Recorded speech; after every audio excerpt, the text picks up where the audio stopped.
Greetings and salutations, viewer. It is I, Eric J. Chucky, joined as always by the boy. Hi. This is the Two Nerds podcast. Sometimes I'm struck by how old you are, and you are still the boy. Yeah, that's not really what I get called in regular life a lot of the time anymore, but it's been my brand here on this channel for, well, a long fucking time, and there's no point in changing it. We could skip your branding to the name you use in real life, Titus. Titus Worldwide, it's me. This is a voice changer and has been for 11 years. Out of all the Tituses you could have gone with. Tituses? That's What am I gonna be? The one from Final Fantasy? No. That's I'm Titus. I'm That's not Meg different. Ryan. He's not got a second T in his name. Today we are talking largely, as we have a new format on this podcast that we've been enjoying all year. It seems like you guys have too. We miss him, but we get way less real podcast starts at guy. Because it's part of the real podcast this now. is all a real podcast. But today we're going to be talking a lot about Season 2 of X-Men 97. But before we get to that, we must talk about what is crumping. What is crumping, friend? Gosh, not a lot. It's been a real struggle out there in the fields. Real life shit is crumping. If you were on the Discord, you'd know, but it's a downer. So moving on. Well, I at most I've played some more Final Fantasy 14. Yeah, the MMO one, the good one. There are two MMO ones, and one's the good one. I think it's gone free to play for the most of it. The original 11. 11 still They're still up. Yeah, the servers are still up for Final Fantasy 11. Dedication, man. That's wild. I have a lot of criticism. Cannot have the player base to support that. I have a lot of criticism to the level at Square, but that's not one of them. It has fallen off a bit for me, but I also have not had time. I've been engaged with a lot of other projects that require my ass to not be at my computer chair. And they're just like weekly. You know what? We're still role-playing. Tabletop role-playing, we still do that. That's in everything. But, like, unless it is one of the various D&D themed seasons here on the podcast, going too deep into our tabletop RPG stories is like explaining your dream to someone else who's not that invested in you as a person. Yeah. I would love to talk about Wizards and Whites more. There's a whole design philosophy behind it. You can see some of it on the Patreon. I recently went through and cleared out a bunch of old Patreon posts, and we'll keep up with that going forward, just so it's easier for new patrons to find the stuff they're looking for. And I don't mean to step on the toes of our ad read in the future, but the Violent Profiles episodes that are exclusive to the Patreon, the other Patreon exclusive videos, so on and so forth. But I did preserve all the Wizards and Whites updates because sometimes I offer a little insight into my design philosophy. And I don't know, I think I would find that neat from a Patreon I was subscribed to for that reason, so I kept it for other people. Certainly. I have the unique privilege of being able to talk to him at length about his design philosophy as we live in the same house. So... And that is, once again, why our mouths don't move, because we are using the same mic. Yep. It would be such a humongous pain in the dick. I would have to hand animate. Oh, yeah, moving to two mics. Yeah, that would be even worse. We could do it, but like... one of us would be exiled to a different room. It would take over one room of our house. Yeah. No, thank you. No, that's all right. But was there anything you would like to talk about that you've been crumping? You've been playing Elden Ring, right? I finished my themed run of Elden Ring. Oh, you did finish it? Yeah, I beat the last Remembrance boss just yesterday.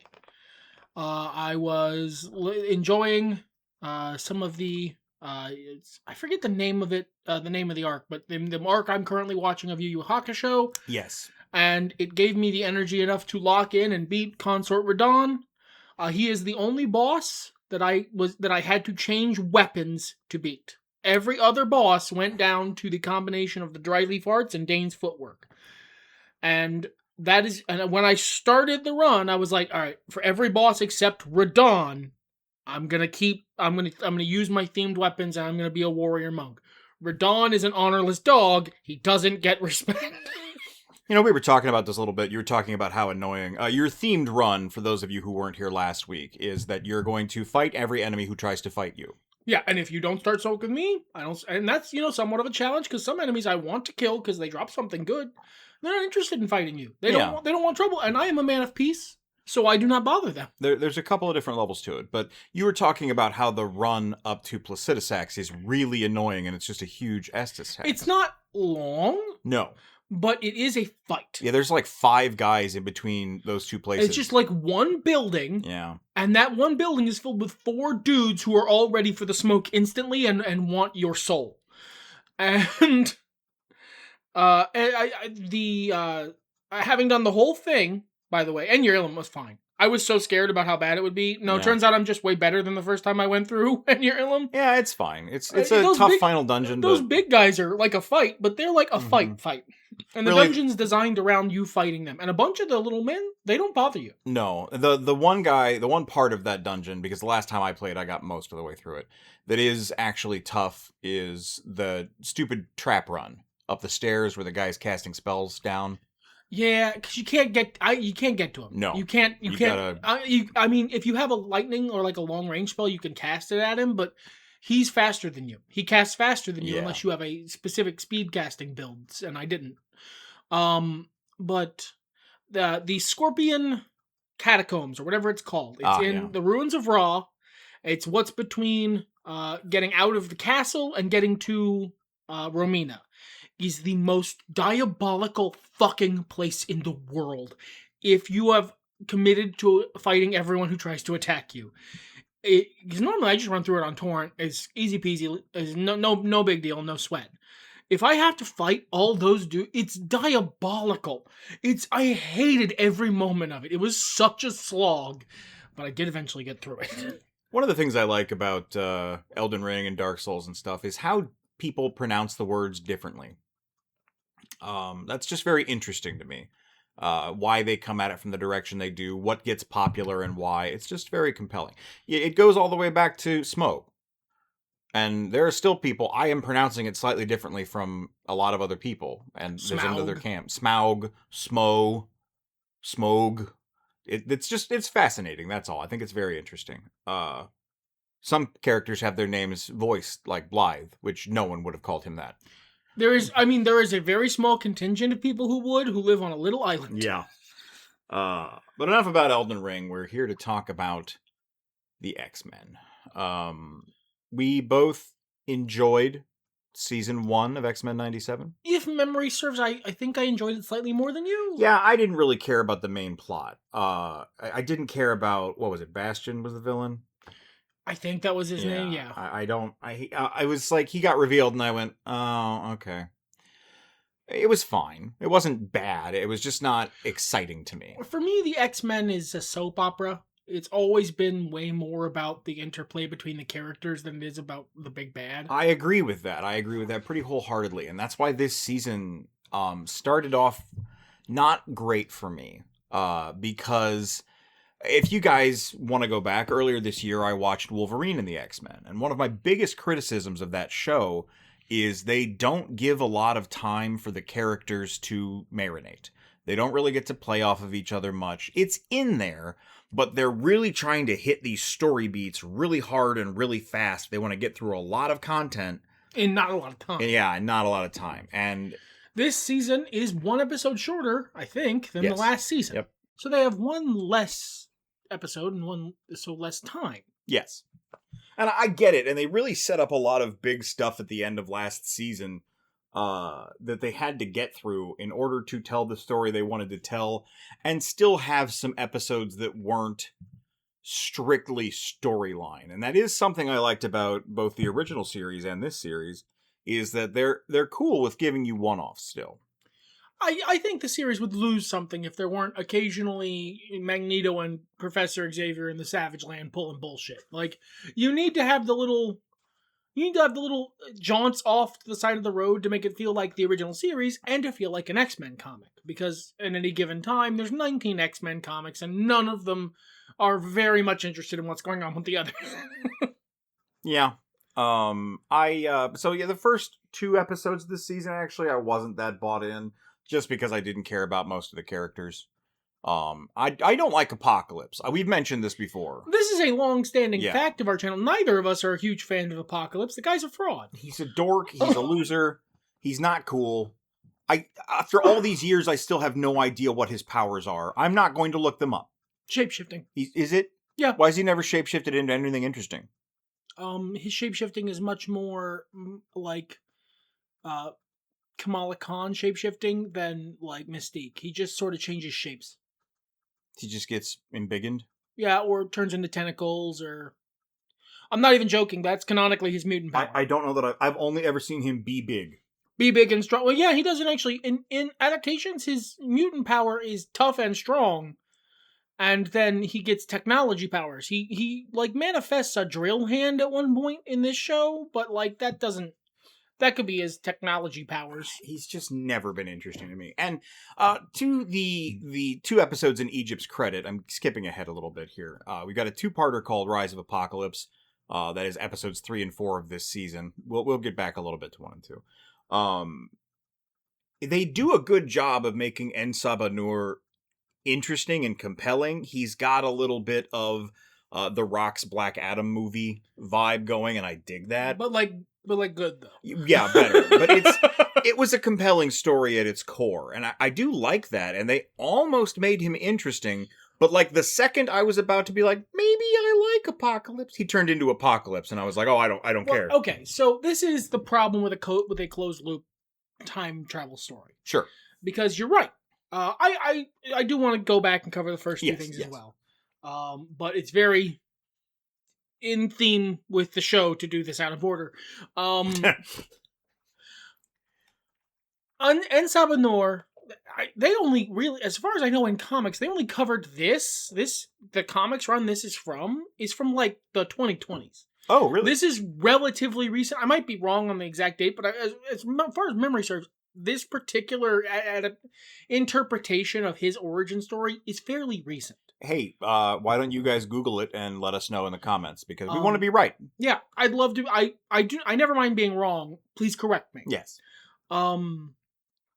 But it's very well done, and in this show, it's very well done. It's a very good synthesis of a bunch of different pieces of his backstory it is. into one coherent narrative, bringing in a bunch of different stuff, different stories from their universe, from X-Men 97 specific to comics to other adaptations, and just sort of boiling it down into one thing, and does an excellent job of making him a empathetic and relatable character who's cool and has cool moments, but at the same time has an understandable worldview. Yeah. And all of that is true, but at the end of the day, he's got to become a big, bald guy with a giant A belt buckle. That has to happen. It can't not happen because that's how time travel works. So at a certain point, he has to go, actually, you know what? On balance, I think I just want to be an evil bad guy. I think I just want to be a very flat, characterless, evil bad guy. That's what I want to be. That's my self-determination. I'm choosing to be flat. I don't want character development declined. I want to be an evil bad guy. Well, and part of the problem as well is that it is dealing with a super specific set of parentheses. Because not only does he have to arrive at that point, but he also started at this point. Because this show is in continuity. It is a relaunch, revival of the original series. Yes, that's what I mean by like a closed loop. Yeah. You can't just have, well, our version of En Sabanur, our version of Apocalypse is different because we introduced him here. If this was like a new series, right, this could be the first time we see En Sabanur in series, so he could be whatever we want. It's not. It's a continuation of the 97 show, and we've seen him. He's a big, bald dumbass. He's with an A belt buckle. He's a ridiculous fraud with hype moments and aura and an A belt buckle. That's what he is. He has to be there. That's all he can be. Right, and you know that going in, so it's harder to get bought into En Sabanur. As the fucking incredibly cool character they introduce. I would love to see a movie that starts with him, much in the way that Thor Love and Thunder did with Gore. I make him that compelling character from the start, and then have him end up somewhere that is still relatable and doesn't just metamorph into the Apocalypse from the original X-Men animated series. This is just a natural structural problem with this kind of storytelling. You can't get away from the guy with the A belt buckle. They were never going to reset the timeline so mutants aren't oppressed. They're definitely not going to do that, guys. I'm sorry. No, and that's... I don't mind him falling either. I think the reasons they gave for him distrusting Magneto and Xavier were really believable. Yeah, Magneto and Xavier are liars, so they lie. That's what they do. They're not great dudes. And there was his philosophy they really did a decent job of, in as short amount of time as they had for this, establishing En Sabanur's philosophy. He grew up with a bunch of people who are crazy asshole social Darwinists. And so that's the philosophy he believes in, crazy asshole social Darwinism. Before we move back, I do want to say I appreciated... spoilers for this show. If we didn't say that already, we're going to be talking about spoilers. Yeah, sorry, brother. I got nothing. There's no spoiler-free review here. Well, yeah, it was still good. Watch it. It's great. It's peak. Watch it. If you were skipping spoilers, you're not hearing this portion. Goodbye. Yeah, well, yeah, skip to the... we just straight up forgot to do that. My bad. Well, and I don't think in the first 2 episodes, we already know who Apocalypse is. Yeah, so. We already know that they're in Egypt. We didn't show anything weird. No, yeah. This was all in the trailer. Yeah. But we will be getting into spoilers from here on out, so mute the episode until you get to the timestamp, and we'll move biggest spoiler, basically everything from the trailer happens in like the first 3 episodes of this show. There's a couple of clips that happen a little later, but yeah. I'm kind of glad, because, like I said, I don't really care for Apocalypse. It's the whole thing. Oh, what I was celebrating is I appreciate that they made some MCU nods to some loose ends we've been frustrated about. You say that, but the only thing I mean, yes, it's true because they're both Marvel properties. Sure. But these are mostly just nods to the comics they're in. They are, but they're still acknowledging it's...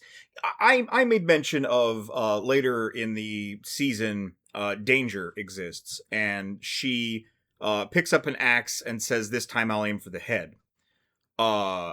That's a fun reference. It's a fun reference. But ultimately, like, headsmen use axes and have for thousands of years. Thor doesn't own that. Sure, it was just like in a vacuum, that's a weird way to phrase that. I don't even know that I agree, but if there had been a setup before that was like, you shouldn't have aimed for my legs, I'm Professor Charles Xavier, they don't even work. I guess the easiest way to explain it is it's a Marvel movie. It's like a Marvel movie dog whistle. Sure, yeah, no, that's what I'm saying. If you don't know the thing that it's referencing, it just sounds like a normal thing to say. But if you know, you can't unhear it. Sure, and I still think it's a weird way to phrase that in the moment. Like I said, if there had been set up for that payoff... I maintain that you think that because you know what it's referencing. I don't know, man. There was a lot of stuff that wasn't referencing anything, and I was like, why would you say it that way? Apocalypse shouting, "I'll hit the X-Men where they're most vulnerable in the 1990s." No, that's peak. Fuck you. That was great. Everyone clowned on that. Everyone clowned on it from the trailer. Everyone clowned. No, fuck you. This show is a comic book adaptation, and it's not scared of it. It's not scared of being a silly comic book thing. It's the exact nexus of intimidating and stupid. It is. For me, I will hit the X-Men where they are the most vulnerable. The 1990s is, what were you expecting? Black leather? Yeah. This place it's not scared of being what it is. Also, this is a ridiculous time to hit the X-Men. The 90s is famously when they were in their bag. They were the most up ever. Yeah. Really, like 2005. Early 2020s isn't great either, honestly. The 90s is a terrible time to hit the X-Men. When did their permanent easy regen kick in? Just before that, I think, is the lowest point for the X-Men. Wanda, really. Yeah. The Wanda of it all. Yeah, sure. But anyway, my point was, in referencing that and in referencing Danger's line, is that these two, using Kang and using the Eternal, Celestial, are also MCU dog whistles in that way. They're not. Those are pre-established things from Apocalypse's backstory in the comics.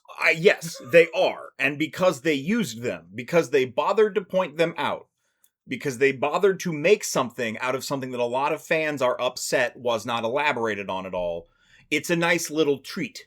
It's looking at the camera and going, we know this was already there. And we decided to use it. Like you guys want it. We didn't have to.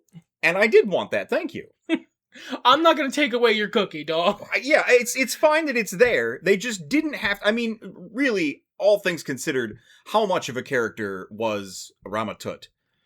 I mean, they pretty much got it. That's Yeah, pretty much what he does. Right, but I'm saying, like, in the show, he's there for, like, an episode and a half. No, I mean, it's a cameo. Yeah. It's a cameo. And he has, like, one really fun scene where he gets to be in what I guess this is, I think, the MCU dog whistle portion. Kang is not he's not a guy who does, like, fun little dramatic speeches and, like, kooky little quirky personality. That's Jonathan Majors. That is not a pre-established Kang fact. No, he's very old school 60s villain kind of guy. Being a weird little self-involved asshole that's MCU Kang. I appreciated it, was all I was really saying. It's nice. It doesn't tie anything off, but it's nice to see nods to that. And the design for those Celestials Yes. is very MCU. Yes. I don't think this is taking place in the MCU. No, obviously it's not. Remains to be seen, I guess, but still. Well, it's animated. I don't think we're going to see any of these characters in Doomsday. At this point, I just don't know. If you know what? There was an animated section of Doctor Strange in the Multiverse of Madness, so we can never fully write it off. Yeah. So the first two episodes, man, the first one, can I say something weird? What else is the podcast for? We've mentioned it, I think, last week. I've been listening to a podcast called Mutant Menace Podcast and quietly antagonizing them. Mostly just Matt.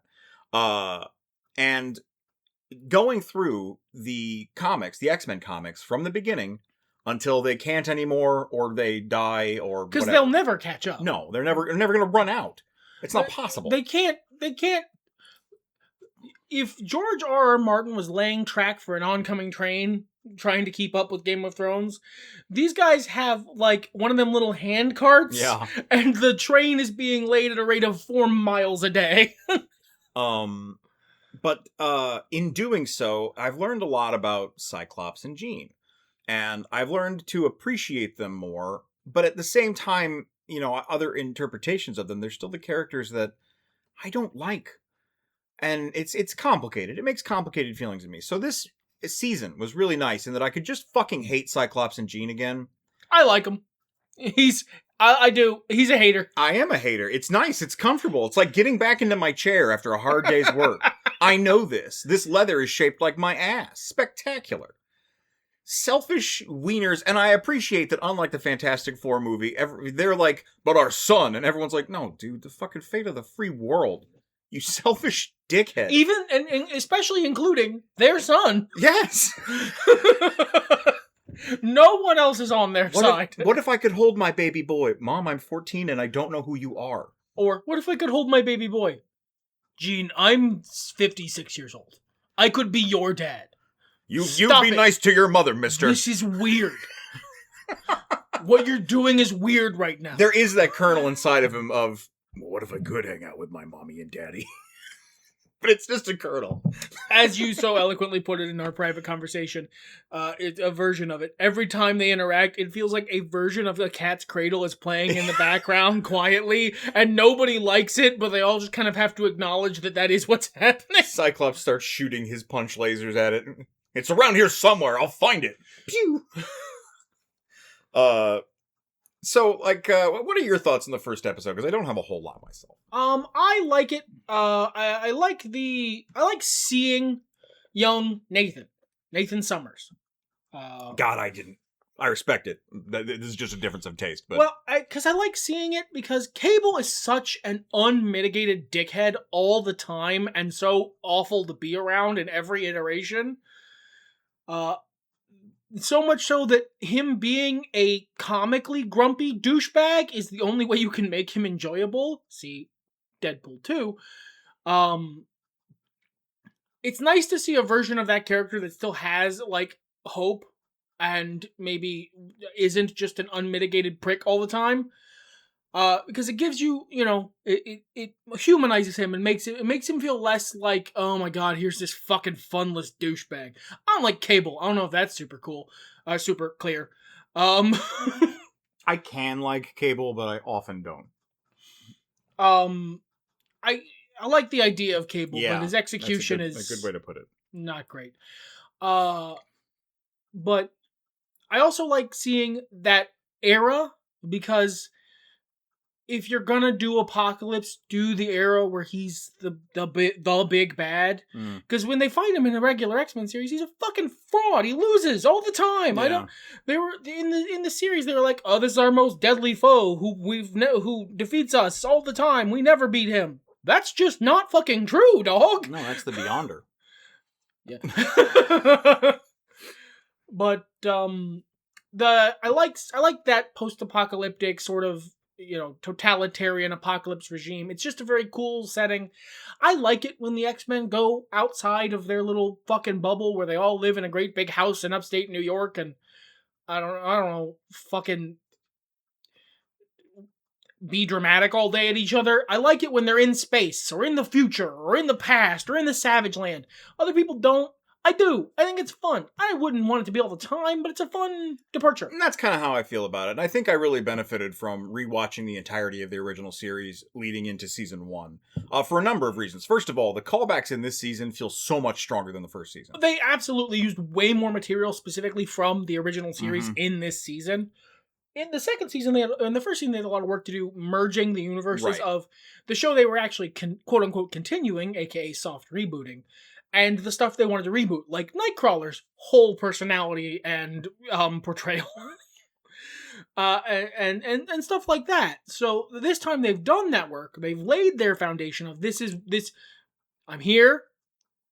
Get over it. They did their roadie bit, and so now they can bring the stuff from the original series back in without highlighting the changes, and that's nice. The actual story itself is nothing to write home about. The little sequence where Cyclops is trying to give Nathan a pep talk, and he does so by fucking flexing. No, Nathan, you don't understand. Your mother is goated. I am goated. Just be goated. They are definitely drawing from the latter Claremont run Cyclops, where he's kind of a dillweed. And this isn't mostly to Claremont, not a lot of it. It's to other people who are taking him over, but it happened at the second half of the Claremont run. But also, they have a bunch, because the first season had Cyclops, a very confident, very fun Cyclops. He was a better Cyclops. He's under a lot more stress. He's the same character, but he's just under more stress, and he's weighed down with what he feels is a lot more responsibility now, so he's not having as much fun as the Cyclops in the first season was. He's also he feels bitter and disenfranchised from the first season, from those events. And it brings out the worst in Cyclops. I think Cyclops' worst trait is that he's selfish. And I think he's aware of that, and he builds up all of this team spirit, let's focus on the whole, on the togetherness. And if he starts to shake, if his foundation is altered, he immediately goes, but what about me? And starts acting like an asshole about it. And I think they've highlighted that character dynamic very well. It's a very interesting take. I don't know that I've heard before. I would not say that in my experience, Scott Summers' biggest flaw is that he's selfish. Please speak to that. I don't want to go too deep into it because I am just learning about the X-Men history, but when they start X-Force?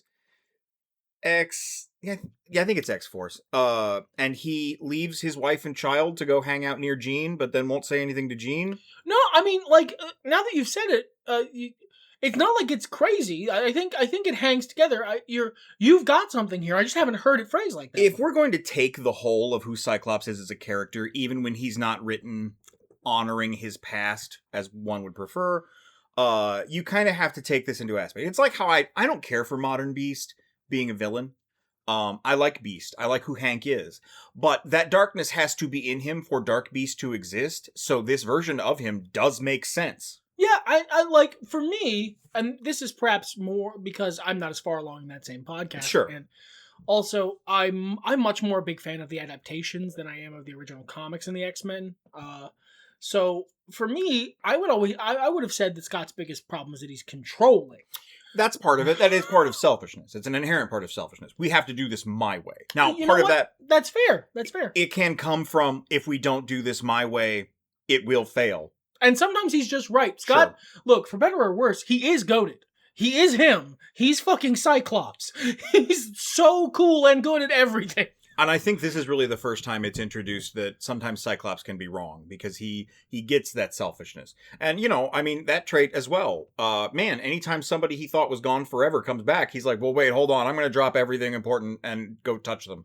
He's a guy who is, at least this adaptational version, he's a guy who's very done trying to live for everyone else. Yeah, I would agree.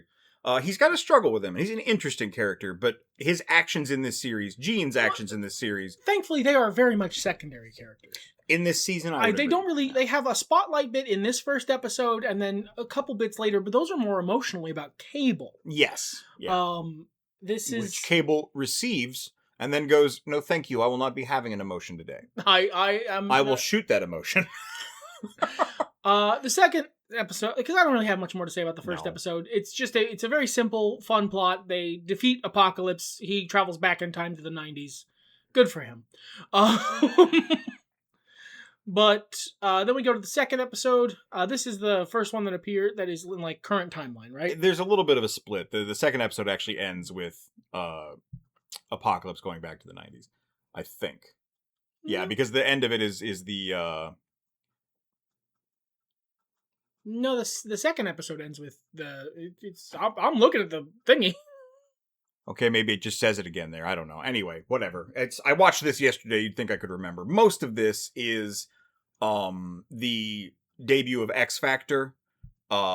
They get a little X Factor intro section. Yeah, that was pretty fun. With a little X Factor theme song section. That's fun. I like that. It's like a variant cover for an animated series. Yeah. I like that. And they continued throughout the rest of the season. I don't remember if they did this in the first season or not, but switching up who was in the opening titles and the flashback moments. It's a really great trick. It's really because good. It lets you know, okay, here's who you have to care about this episode. Yes. Here's who we're following.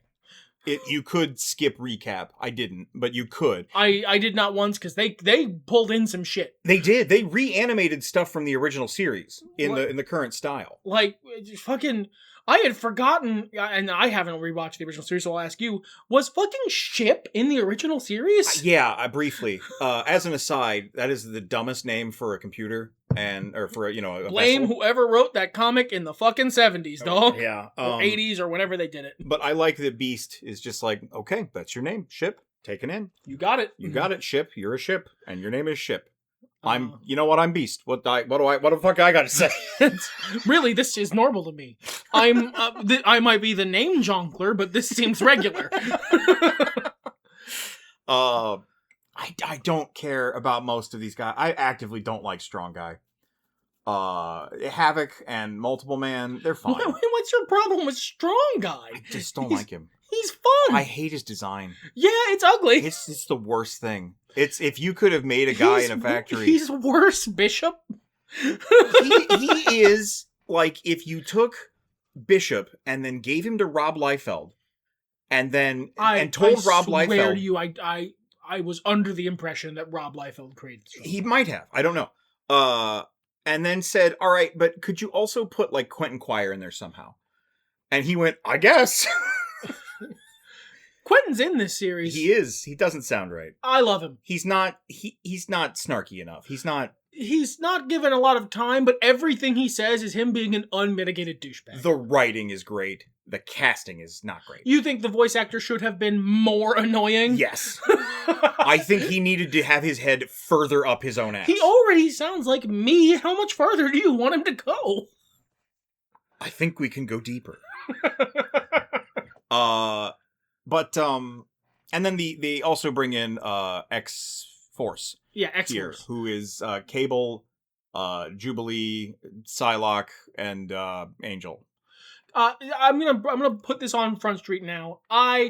In my time as a fan of the X-Men, various adaptations, what comics I have seen, I've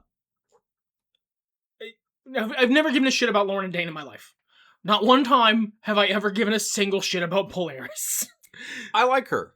I like Wolfsbane too. She just doesn't do a lot this season. It's not. I don't even dislike her. I just have... She's a non-entity to you. She's, okay, occasionally Green Lady Magneto will show up, and her usual character trait is, I'm Green Lady Magneto, and I have nothing else going for me. So it was the Mutant Menace podcast that turned me on to, first of all, how early she shows up. She's extremely early. She's earlier than the other Magneto kids. And gave me insight into her personality. And then after I got to that point, I watched Wolverine and the X-Men, where they make her into a weird, shut-in, creepy tower princess. Much more in line with what she's usually in. If she shows up in an adaptation, it's much more in line with that. It's just she's a... If she exists, it's nowhere close to her comic personality. So in another way you could say it is, I've never experienced proper Polaris. Sure. Well, and I got into Polaris from that, because she doesn't give a shit. And she is not willing to put up with your bullshit.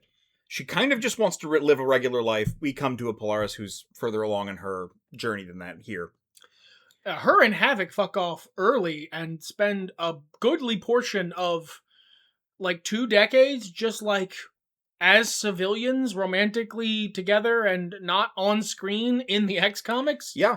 But it's when she is there, it's very, oh God, I don't care. And they channel that. I feel like this is a continuation. This is, I said all that to say this. This is the coolest Polaris has ever been. I like this character. I'm satisfied with it. I think it is honors the interpretation of the original character.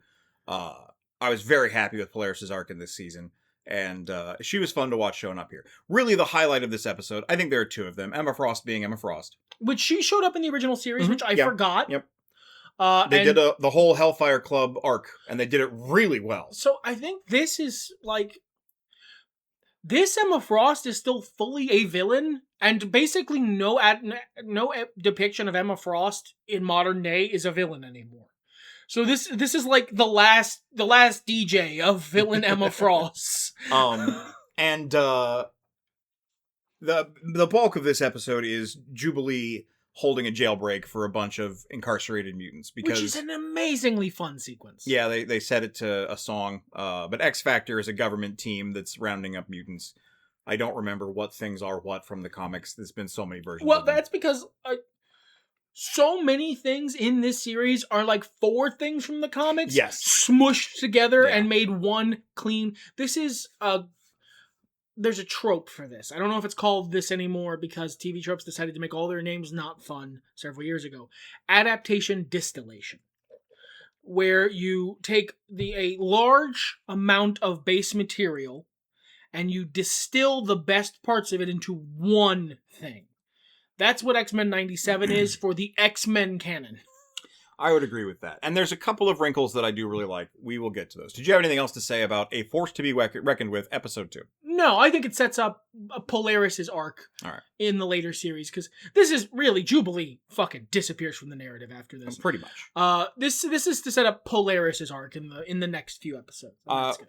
We skip episode 3 and 4, and that's okay about Jubilee, because she was really strong in the last season. Yeah, no, look, you got 1 billion characters, and not everyone gets a spotlight episode. And she did. And now it's time for the Wolverine and Morph Spotlight episode. Yeah, this was good. This was the first extremely good episode of this season. I really liked it. This was excellent. Bringing in the Brood, making the Brood's intro into X-Men 97. One, honoring the fact that they showed up in the original series and were called something else. So the Brood is technically a slightly different thing. Yeah, Wolverine makes a reference to that. I've smelled something similar before, but this is different. Because the Brood showed up in the original series as the colony or something. They were very slightly different. Yeah, it was a thing Rogue had to deal with. Yeah. But proper Brood making their intro into this series the thing they're a ripoff of, which is Alien. A beautiful marriage of The Thing, Alien, and Predator. And it was so cool and good. Well. And you get some amazing reference lines to the original series. You get some amazing reference lines to those other properties. And this is the first time this season slows down and lets us have those character moments that I do love. There's a little bit. Nightcrawler and Beast get a little bit in Egypt. But for the most part, they're trying to hit these big notes in the first 4 episodes. And this was... Wolverine gets to be vulnerable and flawed. Morph gets to see that his hero and best friend is not... I mean, let's be real. Man crush. Oh yeah, that's there. Morph's just straight up in love with Wolverine here. I love that Sabretooth keeps giving Morph a hard time about that. I love that Sabretooth instantly twigs to it. And, like, he's not... Look, Sabretooth's like a shitty person in all respects. I'm sure he is probably open to a little light homophobia just to make someone uncomfortable. But that's not what he does. It's not that you're a dude and you like another dude. It's that you're a pussy. You like Wolverine and... Wolverine sucks, and you are spineless. You're a simp for Wolverine who I hate. Also... Sabretooth is a little bit of a freak and is a bully, but I feel like Sabretooth is a bully much in the way I sometimes become a bully. I don't hate you for who you are or what you prefer, but if I think those are the words that'll hurt you after I hate you for real reasons, yes, that's exactly what I meant. So there's a point where Sabretooth is making fun of Morph, and he's like, hey, maybe later you and I can, smooch or whatever, just to get under Morph's skin, and I think Sabretooth would have taken Morph up on that if they had been like, yeah, okay. I don't think so, but that's only because Wolverine didn't reciprocate. If Wolverine was into Morph, Sabretooth would steal him. Or just to Sabretooth would do it to get Wolverine to be like, well, hey, hold on, bub. I feel he's... Basically anything that makes Wolverine's day worse, Sabretooth will do. And with a smile on his face. I love this awful motherfucker. A trope I am so fond of these days is garbage human being trying to be better. Sabretooth exists in contrast to that. He sucks. Sabretooth is garbage person determined to be worse. Like, wakes up every day with a goal, I'm gonna be worse today than I was yesterday. Shaves the very bottom of his chin, and while doing so thinks, what can I do to make people hate me more? But this was a phenomenal episode. It was the most I've liked Lady Deathstrike ever. Well, this version of Lady Deathstrike, the one in this show, is good. She's unique in that her origin is entirely different. But rather, it's much like the rest of the show, a synthesis, because she's Lady Deathstrike from the comics, and also Mariko. Yeah, because that's kind of what they folded in. Well, no, she was in there in the original series. Yes, because she is Mariko. No, like, they're the same character. I think Mariko was also in the original. Yes, she was. They're the same person. Mariko in the original series becomes Lady Deathstrike. Oh, I thought they were two different people. They're not. Okay. They're the same guy, or the same lady in this case. They are, because that's why it works better, because it gives her a more deep connection to Wolverine than just, hey, give me your bones. Right. Which is her comics motivation. Yeah. I want your bones. Give me your bones. Give me all your bones. Those are my dad's bones. You give those back. You're not allowed to have those bones. Those are my dad's bones. I need those bones. That's such a weird thing. And Mariko having this much more, like, personal connection with Wolverine, it gives him that push-pull. If she does want his bones, he's not allowed to have those bones. Those are her dad's bones. But also, she kind of loves him, and they have this history, so it creates more interesting conflict. Which is, that's something that the original series did then, if that was the case. Yes, and that's from the original series. They merged the two characters because Wolverine has 40 million side characters, and they can't all be here. Anything else you'd like to say about Weapon X lies and DVDs? I love that Wolverine's a prick in this. I love that this is not... He gets the band back together of a bunch of people he fucking hates and doesn't like. Both of those things separately. And literally seems to be planning to invade a place he knows is going to get them all killed, confident that he's built different and he can use it to get his adamantium back and maybe kill all these assholes also. And then Morph shows up and demands to go with him, and he goes, oh, fuck. I don't know that Wolverine knew the Brood was there when they flew in. He didn't know the Brood was there, but he clearly only got this together to get his adamantium back. That was clearly the motivation. See, that's the complicated thing that I like, and I'm glad they don't answer directly, because I think, yes, that was Wolverine's goal, but I think he also was like, maybe we can get a little revenge. How can I accomplish this? I know, I'll get these guys in. If I'm going to the grocery store, my goal is to go to the grocery store. If I happen to get Taco Bell on the way, the Taco Bell is still delicious, but that's not why I left the house. And I think that's exactly what happened. Was he doing exactly what he said he was doing? Yes. But also, and more importantly to him, I need to be me again. I'm not me anymore. I feel it. Yeah, I feel as though I am not myself. And I love that they paint that in the end conversation between him and Morph as tragic. It's great character development for Morph. Morph is X-Men 97's Luna Snow. He is their specialist OC, and Morph gets to be great. I love it though, because the version in the original series and the sort of amalgam version that they've created for the X-Men 97, I love Morph, and Morph does not exist like this unless they've added him recently in Morph the comics. Is literally an OC. Yeah, no, I know that.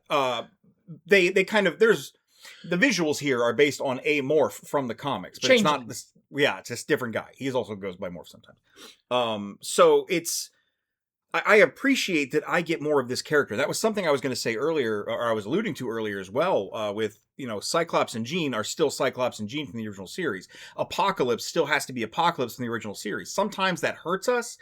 But we are still getting this Morph character spotlight moments. And Morph's through line in the first season was some of the best stuff. This is excellent. There's a tragic moment I'm not going to spoil for Morph in this episode that is heartbreaking in the moment. Yeah, but I think it's good for Morph overall. Yeah, I think it will lead to better character development going forward. Yeah, I think it's a change, not like a dramatic one. And I like that as well, because that is more like the X-Men comics and stories I'm used to. It's not a bunch of slamming doors and I'll never love you again and I'm leaving forever. Sometimes you get a big splash page that says Professor Xavier is a jerk. Well, he is, but you do get those, but they're not everything the way people act like it is on the soap opera. They're not as bad as your average daytime soap opera. I call wrestling a dude soap opera sure, also. I would liken it to wrestling. I don't use that term derogatorily. No. I wasn't trying to correct your terminology, just saying broadly that it isn't as dramatic.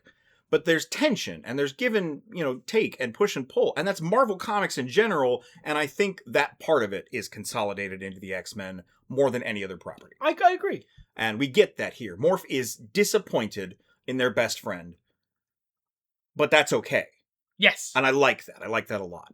We move on to Danger.exe. I don't have a whole lot to say about this episode. Do you? I have some. One, this is another example of every adaptation of Chuck is a nicer, cooler, better person than Charles Xavier from the comics. There is a point where they're all playing cards in a couple episodes, and he's not cheating at cards by using telepathy. Which he would, in the comic, he would say, I'm not going to cheat, and then he would cheat. Yes. Charles Xavier in the comics is a fucking asshole. But every adaptation of him is a better person. Yeah. Every adaptation of Charles is the man Charles wants to be. And that's I've always found that fascinating. I like to point it out whenever it happens. Because in the comics, Danger is sentient, and Charles knows it. He enslaves a sentient AI to be the Danger Room, which causes the problem that Danger is, and then Danger goes to Genosha, where Charles is hanging out to hunt him down for enslaving her. In this adaptation, it's just a standard, run-of-the-mill, oh shit, a murder bot. Those happen, you know what, if you have AIs around long enough, eventually one of them's gonna try and kill you. Ask Bishop. He even says, man, why is it always murder bots? I love Bishop in this season. I love Bishop in general. I think, by the way, Bishop and Polaris, the ship starts here, and that is a pairing I have not heard of before, and that's very interesting. I like it, and I was really worried for Forge that in the brief time skip we had in the beginning of this season, where Wolverine and Storm have been stranded for some amount of time, long enough. They would do the thing. They would do the thing because man, I ship that shit. She likes him so much that she actually used his real name, which to date in the comics has never been established. Daniel was supposed to be his real name, but they literally have just never confirmed it on page before. That's pretty cool. I heard her say that, and I was like, I don't know that I knew that. You didn't. You know why? Yeah. Nobody did. I thought this was really great. This was a really great showcase for Polaris again. I would say she's one of the main characters in this season. And I like the way she comes in, because it's not, spotlight on this cool new good guy. It's, this person's on the wrong side. and they're struggling. Yeah, I love that shit. That's X-Men shit, man. Mm-hmm. Anything else to say about Danger.exe? I mean, yeah. Look, this is a better version. I'm not a huge fan of the Danger Room being like a killer robot. Much like Rec Rap, my reaction to that was, all right, that might as well happen. And I liked Rec Rap a lot more. In the comics, I didn't like this story so much. It happens after M-Day, I think. Wing, the character, the little kid who almost dies, he kills himself. Jeez, Wing. He's so traumatized having his mutant powers taken away by Wanda, he literally, remember the Danger Room goads him into suicide. This is there's just a bunch, it's just messy and comics and not great. This is a great version. Can we just use this as the version that happened going forward, please? Strange Land, Savage Heart is one of the 2 best episodes in this season. It is competing with the Weapon X Lies and DVDs. This is, I don't know, like a custom tailor-made team of X-Men to go somewhere for me. Yeah. I will say, post-credit scene or end of the last episode, we get the thing everyone kind of called when Apocalypse was... Oh, yeah, absolutely. Gambit famously was one of Apocalypse's horsemen. Famously, it was a shitty storyline that wasn't done well. This show, what they do is they take bad things from the comics, make them better. They were going to do this. Gambit comes back as one of the horsemen. That resurrection happens there. Yeah.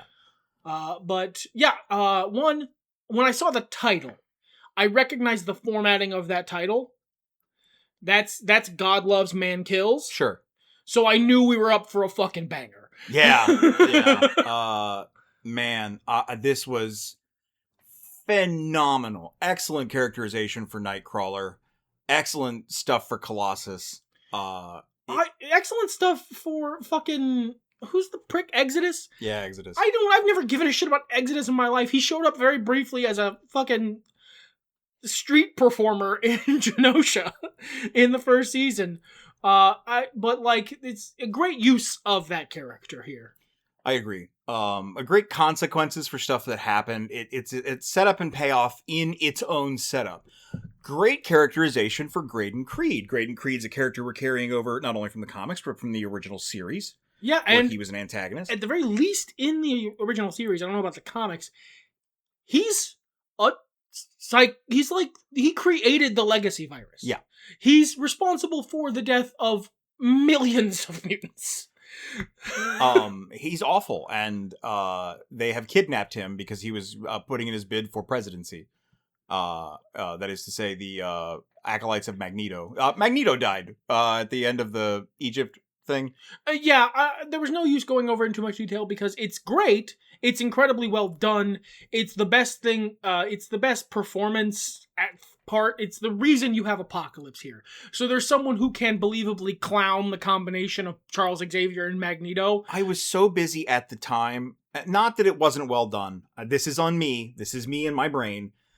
Noting how I'm glad that they finally gave the guy they got to play Chuck a chance to do the Chuck pained yelling noise a lot from the original series. And he was just going at, Magna, over and over again. And I'm like, wow, I'm really happy for him. And then they zapped Magneto and I went, oh, okay, yeah, whoa, okay, yeah, all right. It's, very well done. No, but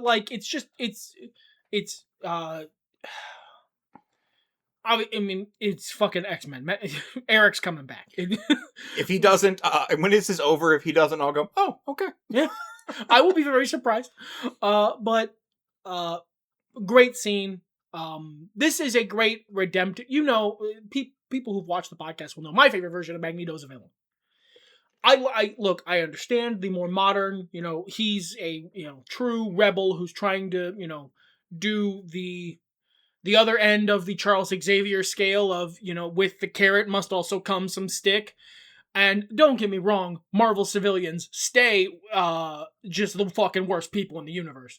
But my favorite version of Magneto is a villain. He's not redemptive. He's not, hanging out with the good guys now and having tea with Charles. He's a bastard. He's a bastard who's very understandable, but he's still a bastard. But if you're gonna do a redemptive Magneto, this is how you do that shit. Posthumously. And they do a wonderful parallel with Graydon Creed, who Nightcrawler forces him to extol his backstory and how shittily Sabretooth treated him. Which, I mean, that's not surprising. No, it's not. It's This is how this happens. Like, you know, some people are just assholes, but some people are assholes because, well, they never really had a good shot of being anything else. Yeah. So, there's a trial that Colossus is presiding over. The Acolytes of Magneto want to execute Graydon Creed. The X-Men would like to take him back. Nightcrawler makes a big play for his life. Exodus gets impatient and is pretty sure that Colossus is going to excuse Graydon Creed and give him to his former friends. A big fight ensues. There's a lot of very philosophical, political, very charged grandstanding, and then... And also a wicked fucking cool sword fight between Nightcrawler and Exodus. I think they're still mostly talking. And that's when Polaris and Bishop come flying in on pterodactyls to save the day, shooting lasers. Yeah! I love comic books. It's so good. It was so good. In the middle of this tense courtroom drama, big philosophical proclamations being made. Scream! Target the central tower! It was gorgeous. My favorite part was at the end of the actual main plot of the episode that wasn't a stinger. Nightcrawler leaves Graydon in a cold place. And it's like, I can't believe you suck. He does a very similar version of the speech from God Loves Man Kills. Yeah, it's God. It's just because I think it's probably intentionally like an adaptation of that speech. Yeah. It's so perfect. It's so perfect. It's so perfect that he doesn't kill him, but he leaves him in a place where, yeah, you might die. Oh well. That's as far as he's willing to go. I'm not going to save you. Well, it's really philosophically echoing what he says. It's the benevolent version of kill 'em all, let God sort 'em out. It's I will put you in a place where God will decide. Yeah. And Graydon Creed, to his credit, does what he always done. Survive. But Nightcrawler's talking to Colossus, and he's got this smirk on his face, and he was like, so what was your render going to be? And Colossus is like, no, he's still guilty. Yeah, I don't know that he was smirking. I think he's just a very friendly guy. Yeah. I think it was a very earnest, did I make my case? Sure. Did I convince you that this man, my brother, this terrible, awful fucking person, has the potential to be redeemed? And Cyclops just hits him on the shoulder like that one meme. No, dog. Yeah. No, I would have killed him. And then he gets the poignantly, but you would have convinced Ilyana. And that's great. That's perfect. And it's also just not true. Well, it depends on the Ilyana. We didn't get much of her overall, so... But... If it's magic, and the scene we see of her is magic, not the one who's like, the little kid or whatever... Magic's way more knifey happy than Colossus ever was. Magic would have killed that guy. I am disappointed that they have killed her off. It's X-Men. It's X-Men, but I'm in going through these old comics, I'm really starting to germinate a soft spot for her. Magic's great. She's a fun character. I've really not really known much about her in the last few years. Really come back up into my periphery. The last two episodes are sort of a two-parter. Man, I'm glad we don't have a lot of news. Look, Dead Man's Hand. Y'all are getting along with this time. This is peak television. Yeah. So Apocalypse is back, and I don't care. Well, Gambit is here. Gambit is here, and he's got Apocalypse inside him like his little brain baby. Gambit is Mpreg. Well, initially, it looks like he killed Apocalypse. Sure. Everyone with an ounce of comics savviness goes, well, no, you didn't.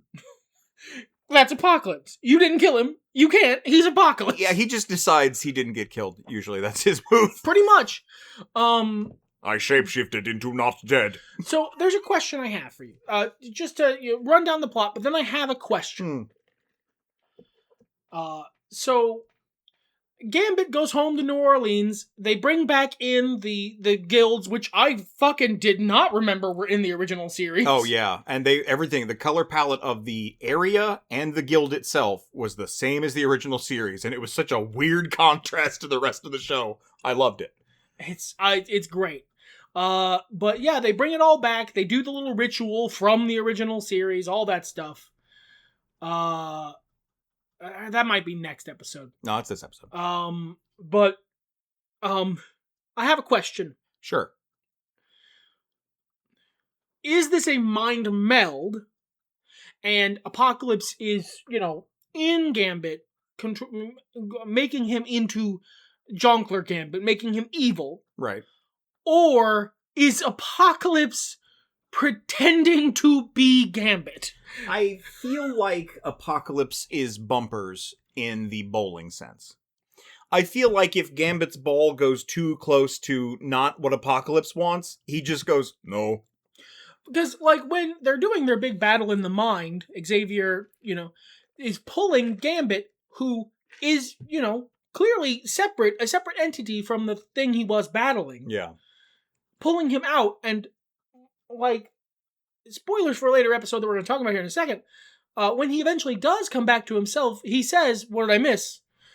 So there's an argument to be made, and I don't think it's the case. I think you're right. I think Apocalypse was just the shadow on Gambit's thoughts, making him indulge in all his worst instincts. Sure. There's definitely an argument to be made that it was just Apocalypse LARPing as a Cajun man. There's a point where he says petite, and this Gambit, this version, now this is a different voice actor from the original show, says petite.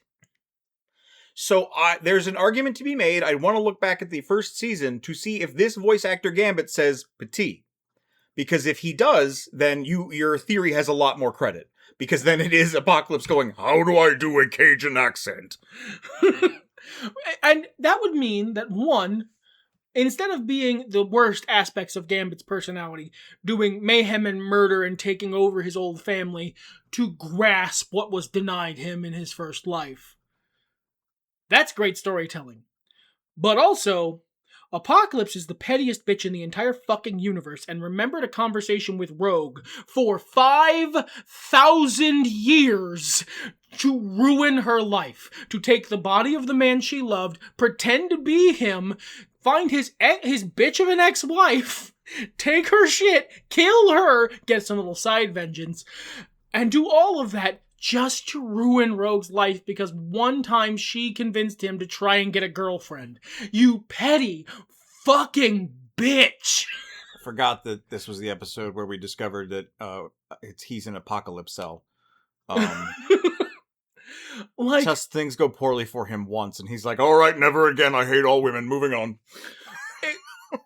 I like both stories. I think the first one's probably a better story. I don't know, man. But the idea that Apocalypse pretended to be Gambit just to ruin one, Rogue, and two, Charles's life as hard as possible because he's the pettiest bitch in the entire universe is really good. It's also really in character. Yeah, that's who yes, it's very in character. It's especially in character for the Apocalypse that was shaped by the N7 backstory.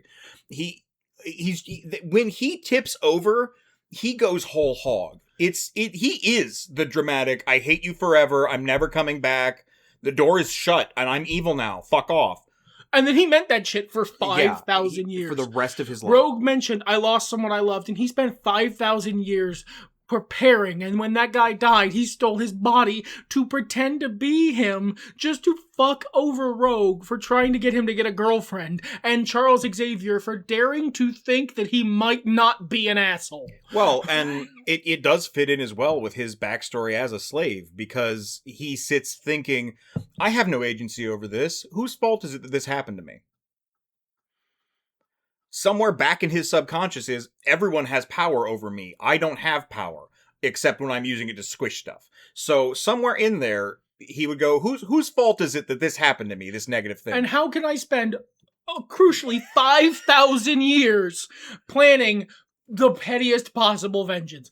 To do all of this, just to later take over Charles Xavier's whole family and have them beat him to death.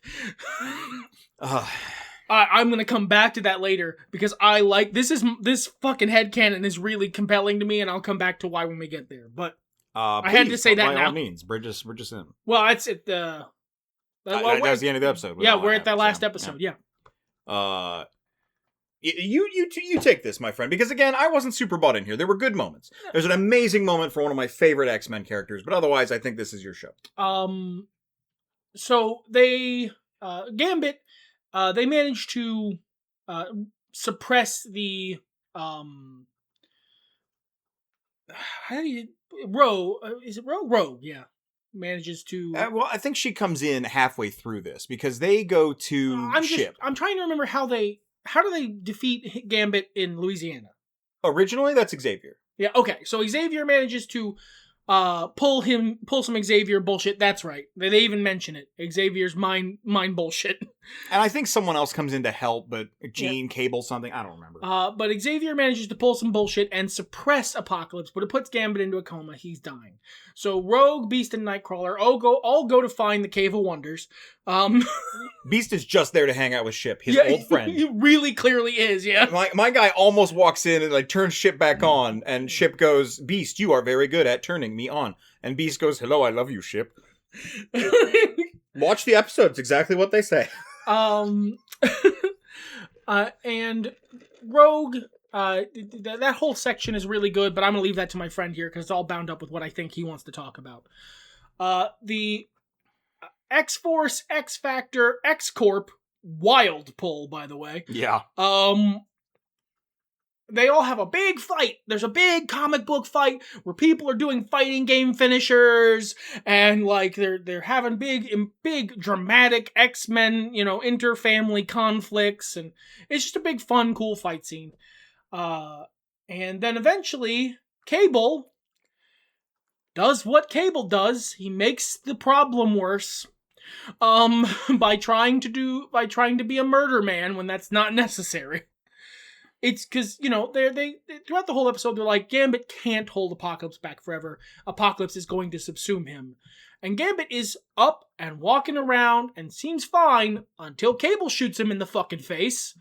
And then Apocalypse rises from his body. And there's a very real argument to be made that Cable caused that. Yeah. They're putting over Apocalypse as having set up this chess match. Yeah, that the whole Cable prophecy was something Apocalypse put there. Cyclops asks this really early in the first episode. He says, "Who made this prophecy?" Yeah, they set this up really well. Yeah. That Cable's whole I'm destined to defeat Apocalypse was set up by Apocalypse, again, in my headcanon, as a part of Apocalypse's 5,000-year-old plan to get even at Charles for lying to him, when crucially, Charles never believed in him. Charles just believed in Magnus. Charles never had Apocalypse's back for one fucking second. He just didn't want to undercut his man. Charles, please. You know how I love little freak boys, and he's the freakiest little boy I've seen in a long time. He's going to betray us, but fine. No, I can fix him. Let me have this one. I mean, I'll try my best to help, but I know he's going to betray us. I'm going to a little bit not help. Just, a little. I am still Charles Xavier. Oh, you're understandable. If I could take apart a bridge that would inconvenience humans, I would. We get this about each other. But anyway, they're doing a big fight. Cable shoots Gambit in the face, bringing rise to the just extremely goofy fucking outfit. Apocalypse, the fucking Vegito, the Gogeta of Apocalypse, and Gambit is the goofiest shit in the universe. I love it. I want to be super clear. It looks amazing, but it looks so stupid. It still manages to look better than regular Apocalypse. The Gambit who laughs is still a better design than regular Apocalypse, yes. But Rogue comes in and manages to, because they've been really building the Rogue and Gambit love story here, and that's excellent. It's been masterfully done, this whole little last arc. But she manages to pull Apocalypse out, and using power she has acquired from the other half of this episode, forge him into a tiny little Apocalypse pocket gem and gives it to Cable. Fucked up thing to do, by the way. Just so we're clear, hey, you spent your whole life, basically wasted your whole life on a fake prophecy to defeat this guy. I did it real easily, actually took super easy, barely an inconvenience. Anyway, here's this. It's your duty to carry around this guy you spent your whole life trying to kill. That's your duty to take care of now forever. Bye! Fucked up thing to do. He's a Summers. They like that shit. They're into that shit. Joke's on you.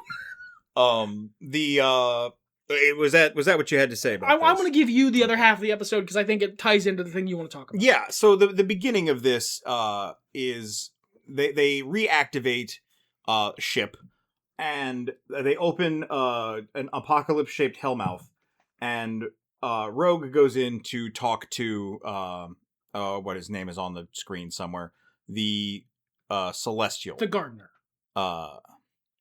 That's the Celestial they're talking about. They mention it. His name's on here. He's one of the cards I use in Marvel Snap all the time, but I can't think of it off the top of my head. Isan, yeah. He says that, you have to sacrifice something in order to get what you want out of me. Your life for Gambit's. Okay, I'll give you the power to go save him. Yeah, and that's the kind of thing a Celestial does. Look, Marvel Celestials are real bitches like that. That's what they'll do. She leaves, Nightcrawler turns to Beast, and he's like, you gotta sacrifice something to get a glowy 2000s Wonder Woman armor.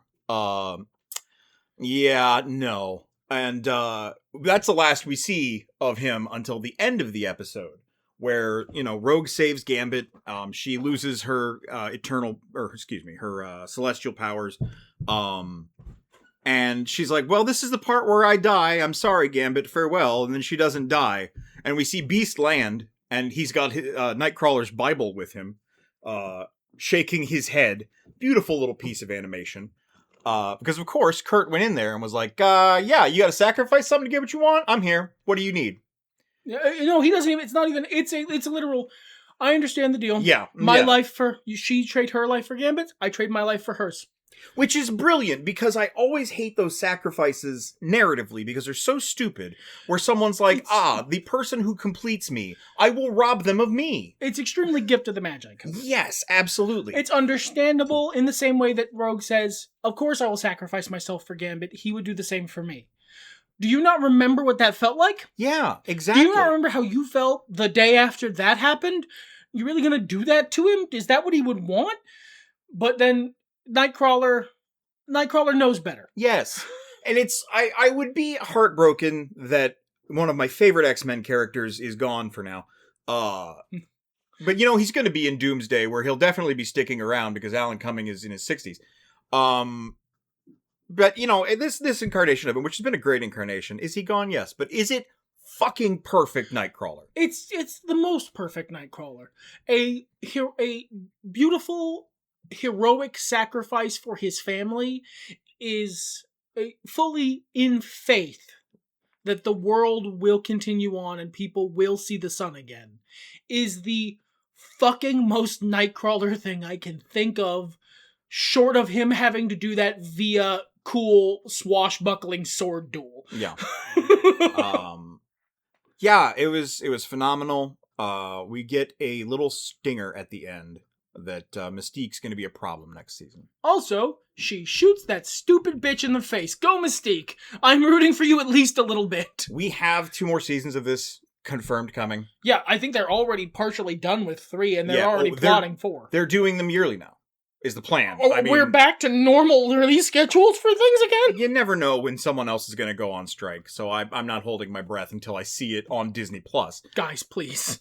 Please give me this. COVID destroyed the release schedule of everything, and it fucked up movies and television for like 5 years. Can we just have a couple years of normal releases? We also have Creed elected as president. Yeah, and like I said, man, Marvel civilians, especially any Marvel civilian where the X-Men exist, stay just the worst fucking people imaginable. Well, God, that was a lot. We're already at the length of the podcast and then some. So we're just gonna get through. I'm only doing one question this week. Yeah. We're gonna get through the news. Dude, we took a whole hour to talk about just one thing. This is the new format sometimes. It's just we're moving stuff around. Yep, that's how it works. I'm gonna, off the top of my head, do an ad read. Does that sound good to you? Sounds great. Fantastic. Guys, there's a link tree in the description. For free, you can come join us on Discord and chat about pro wrestling or whatever else might fit our community. Of course, liking the video, leaving a comment, and sharing it with your friends helps, and you can always subscribe to the channel to keep up with all our podcast and gameplay content. Our Patreon starts at $1 a month, where you get shoutouts on our videos, exclusive content, and early access to limited series and other gameplay videos. At higher tiers, you can also suggest podcast and gameplay topics, get early access to my tabletop RPGs, the Urban Fantasy Giallo-Punk, and the regular Fantasy Wizards and Whites, violent profiles a month early, and more. You could also buy my books if you are so inclined. The COLT REGAN series is 7 urban fantasy books about a normal man in a supernatural world. The 5th book, Start Again, is a great jumping on point. Red Company is a cozy fantasy lit RPG, and the first in a trilogy that will be completed eventually. Let's get back to the video.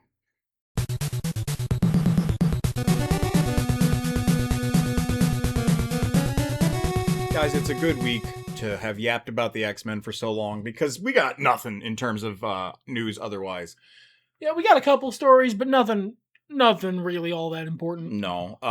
Delightfully, Dave Bautista is officially going to be playing Kratos in the God of War TV series. You know, it's sad in one way because the guy who originally got the role got fired because he tore his pec or something. That's not great. Yeah, he had to walk away from that. That's unfortunate for him, but it's fortunate for the project because he didn't have the right energy, and fucking Big Dave does. I'm actually enthusiastic about seeing it. The other story we have to react to is that Golden Axe is getting a Titmouse animated series. Some people are not happy because it's kind of comedic and tongue-in-cheek in tone.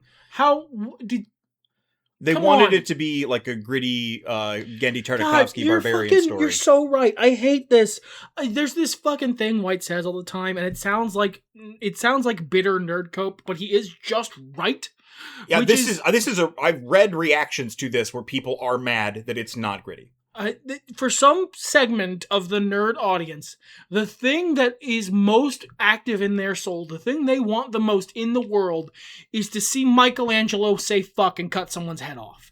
And that is a thematic in their whole lives, and that's all they want from every adaptation of a beloved childhood property, is to see it ruined. And I don't understand. We lived through the 90s. We spent the aughts and the tens clowning on the edgy 90s. Why are we back here?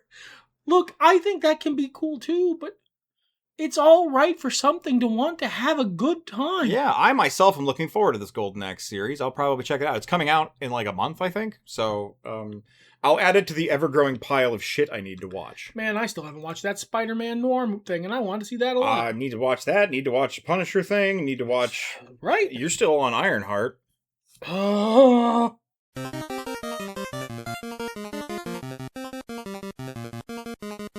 Wrestling news that we react to. Well, we watched it again this week. Yeah, Dynamite was fun. I had a better time watching it than I usually did. The one thing I can critique, the biggest thing I can critique, John Moxley's still there, that's a problem, but they are really trying to paint Kenny Omega as the villain in this feud. And he is right. He is just categorically correct. Will Ospreay is a bitch. I don't know that he's fully that justified, but he is going crazy, and I think I would like to say for the record, I have consistently, since watching Kenny Omega wrestle many years ago at this point, because time keeps moving forward, said that Kenny Omega is one of the best wrestlers in history, but he is a mediocre promo at best. And I think I'm wrong. I think I've just seen Kenny Omega locked in babyface jail for like 6 years. The heel Kenny Omega's goated. That was the best the best promos. He did 2, and they were the best things I've ever seen him do with a microphone. And it's not close. What? They're revisiting, to a certain extent, the feud between Rey Mysterio and Cody Rhodes on SmackDown, where Rey Mysterio had some sort of leg brace that was made of metal, and he used it to hit Cody Rhodes in the face, and it ruined Cody Rhodes' face. He had to wear that plastic mask. And Cody Rhodes was like, guys, that should be illegal. He shouldn't be able to hit me with his metal leg brace. And the world was like, no, you're the villain. And so Cody Rhodes also lost his mind. And here we are, where Will Ospreay is a bitch and no one believes Kenny Omega. And he's losing his mind because of it. These do not represent the views of the Two Nerds podcast. I want nothing more than to edit you to say these do represent the views of the Two Nerds podcast. You had a small story you wanted to react to coming out. Oh, yes. It's very small.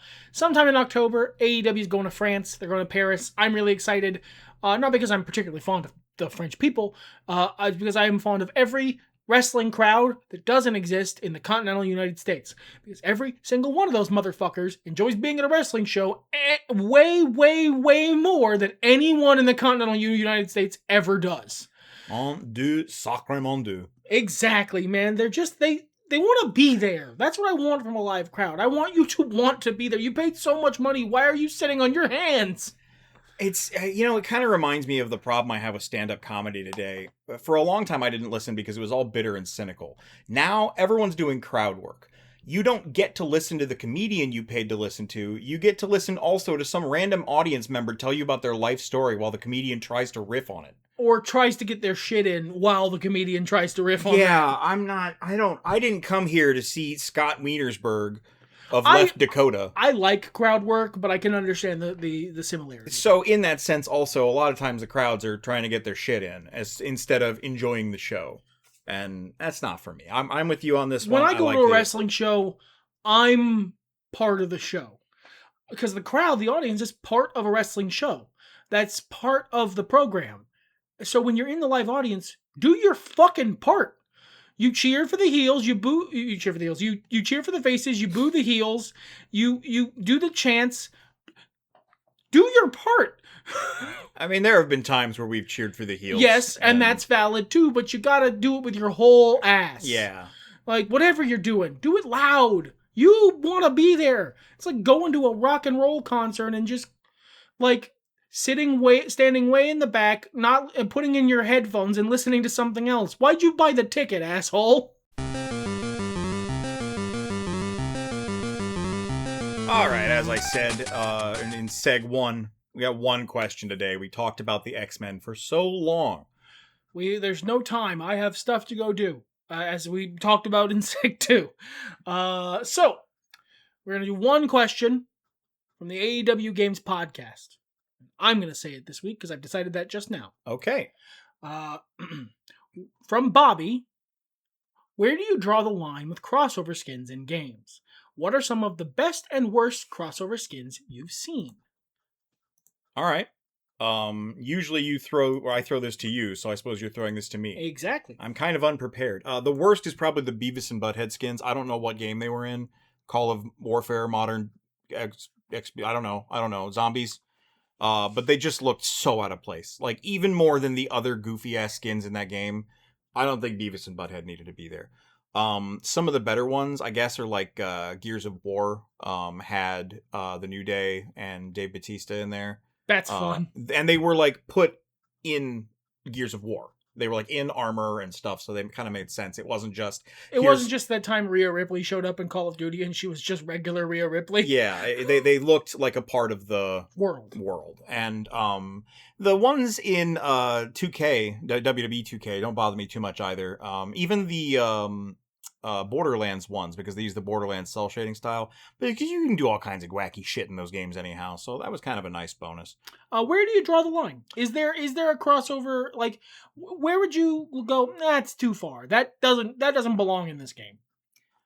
It's really a visual style thing for me more than anything. I think there was a point in my life where I would have been like, no, you can't have Steven Universe in Marvel Rivals. I hate that property, and I'm too cool for him to be in my game.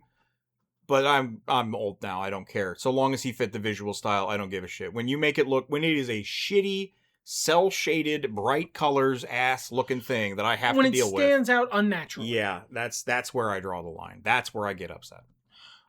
For me, very simply, to the first part of the question, where do you draw the line? I do not. I don't give a shit about crossover skins in terms of, oh, that's too far. No.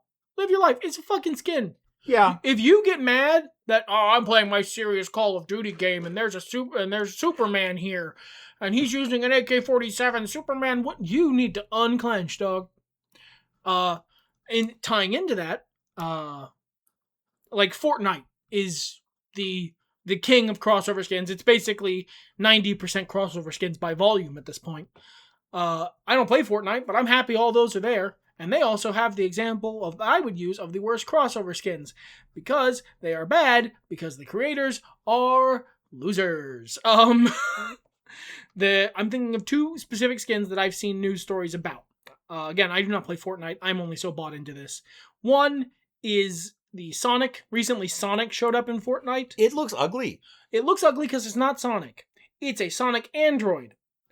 It is canonically a robot designed to look like Sonic, not Sonic, because Sonic would never use a gun.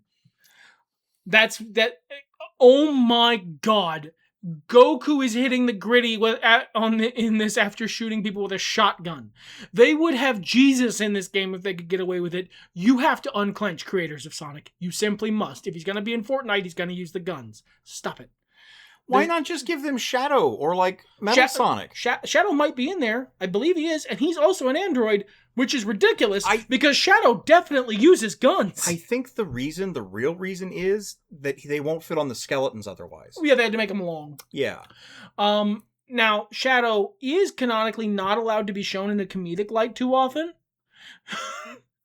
Revenge guac is about as far as you're allowed. Is this like Spider-Man? Is it because it's too homosexual? Possibly. But remember, Venom Suit Spidey's allowed. Yes, Venom Suit Spidey can be as gay as he wants to be. Now, Venom Suit Spidey and Sabretooth making out. We don't have a lot of fans out there, but if you guys want to make some fan art. The other one is a similar thing. The creators of One Punch Man agreed to have One Punch Man in Fortnite. It is a One Punch Man hologram because canonically Saitama is too strong to be killed by a gun. Oh my god, you child, you fucking little baby, your ego is that fragile, that's ridiculous. I think, and maybe this is just, I'm just different, I would draw the line at like, is there a button for me to have non-consensual intercourse with someone? I don't want Colt Regan doing that. You know what, that's fair. I don't want him to piss on brain stems or say racial slurs either. If those buttons are in your game, I am drawing the line. But, Look, a creator can have a line, but my OC is too strong, he wouldn't lose, is not... Would Colt hit the loser dance? No. Never in a million years. God, but it would be funny to see him do it. It would be hilarious because it's so out of character. But you know what? I'm willing to make that concession. With Sonic, I understand it a little more because... you have, like, your made-for-children preservation to consider. Like, you have to assume that hate groups are waiting at the borders of the Fortnite, salivating, going, what's the next thing we can try to cancel? Not like that. They used a gun. Won't you think of the children in this game for children? Those people are ridiculous and should not be given enough. Yeah, I don't think you should kowtow to them. They should not be given enough respect for their opinion to be considered. They should simply be mocked until they leave. Man, they've been around since at least the 80s. And we mocked them enough that they shut up for a long time. Yeah, we'll get back on that. You know who doesn't deserve to be mocked and should never leave? No, they should not. Please, tell us. That would be our trash elite, Dustin and Kitty Holbrook, and a guy from Ohio. Elite 2. Rob. Passion Killer 711, DG, Drake Starstorm, and Destrucity KTL. As I said before in my completely ad-libbed ad read, you too can become cool by supporting us at least on the $1 tier on Patreon. Any words to close us out on this X-Men-tastic episode? I should have said X-episode.